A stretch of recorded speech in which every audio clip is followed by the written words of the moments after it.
तो चलिए अब चलते हैं काइपो 6 मूवी की तरफ।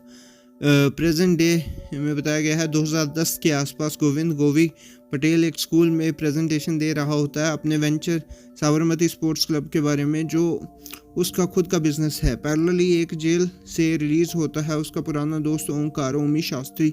गोवी उसे पिक करने आता है। सफ़र के दौरान जब दोनों रेस्टोरेंट में रुकते हैं तो पुरानी यादें का सिलसिला शुरू हो जाता है। दोनों याद आता है तीसरा दोस्त ईशान इश्बिश्त। 10 साल पहले के फ्लैशबैक शुरू हो जाते हैं। इश एक एक्स डिस्ट्रिक्ट लेवल क्रिकेटर होता है जिसका सपना इंडिया के लिए खेलना है, लेकिन सिलेक्शन पॉलिटिक्स के चलते वो कभी भी टीम तक पहुंच ही नहीं पाता है। ओमी एक हिंदू नेता बिट्टू जोशी का भतीजा होता है जो उसके पिता के मंदिर को फंड करता है। गोवी बिजनेस और नंबर्स का दीवाना होता है।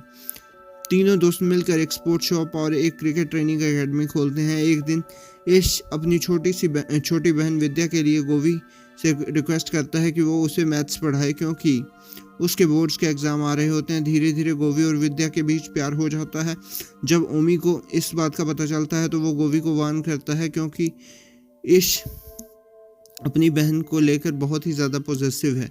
एक दिन तीनों एक छोटे लड़के अली हाशमी का क्रिकेट टैलेंट सपोर्ट करते हैं। इश बिना किसी बायस के उसे ट्रेन करने लगता है। हालांकि अली के फादर नासिर हाशमी और ओमी के uncle Bittu rival politics party में होते हैं। गोवी चाहता है कि बिजनेस एक्सपैंड हो और एक मॉल में नई शॉप खोलने का प्लान बनाता है। बिट्टू पैसा देता है और शॉप सेट हो जाती है, लेकिन 26 जनवरी 2001 को भयानक अर्थक्वेक गुजरात को हिलाकर रख देता है। ओमी मजबूरी में बिट्टू के राइट विंग पार्टी के लिए काम करना शुरू कर देता है। तभी नासिर सिटी से बाहर होता है और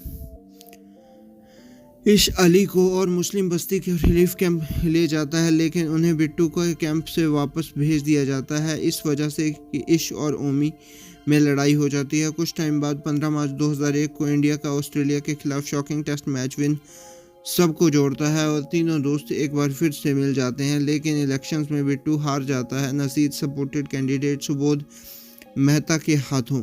गुस्से में बिट्टू कार सेवका को अयोध्या भेजता है जिनमें ओमी के माँ बाप भी होते हैं। 27 फरवरी 2022 को पता चलता है कि अयोध्या से लौटी ट्रेनों में आग लग गई थी और 59 लोग मारे गए थे, जिनमें से ओमी के पेरेंट्स भी शामिल होते हैं। ओमी टूट जाता है। बिट्टू उसे भड़काता है कि अपने पेरेंट्स का बदला ले। क्लाइमैक्स में इश अली को लेटर लेकर निकलता है उसे बचाने के लिए और गोवी भी उसके घर पहुंचता है मदद करने के लिए। बिट्टू के नेतृत्व में मॉब मुस्लिम बस्ती में घुस जाती है और सब कुछ बर्बाद करने लगती है। नासिर और बिट्टू के बीच वायलेंट फाइट होती है। बिट्टू मर जाता है और ओमी और ज़्यादा रेज में आ जाता है। गन लेकर ओमी अली और नासिर को ढूंढने लगते हैं। इश को गोवी और विद्या के रिश्तों के बारे में पता चल जाता है और वो गुस्से में गोवी को मार देता है। तभी ओमी पहुंचता है और टारगेट सिर्फ एक होता है और वो है बदला। जब ओमी अली पे गोली चलाता है तो इश बीच में आता है और अली को बचाकर खुद मर जाता है।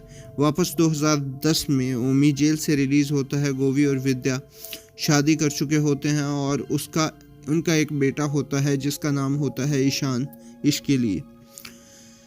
विद्या ओमी को माफ़ कर देती है और जब वो उसके सामने रो पड़ता है। फिल्म खत्म होती है एक इमोशनल क्रिकेटिंग मूवमेंट पर। ग्रोन अप अली अब इंडियन क्रिकेट टीम का पार्ट बन चुका होता है। ऑस्ट्रेलिया के अगेंस्ट अपने डेब्यू करता है। पहला शॉट और एक परफेक्ट कवर ड्राइव जैसे कि इश ने उसे सिखाया था।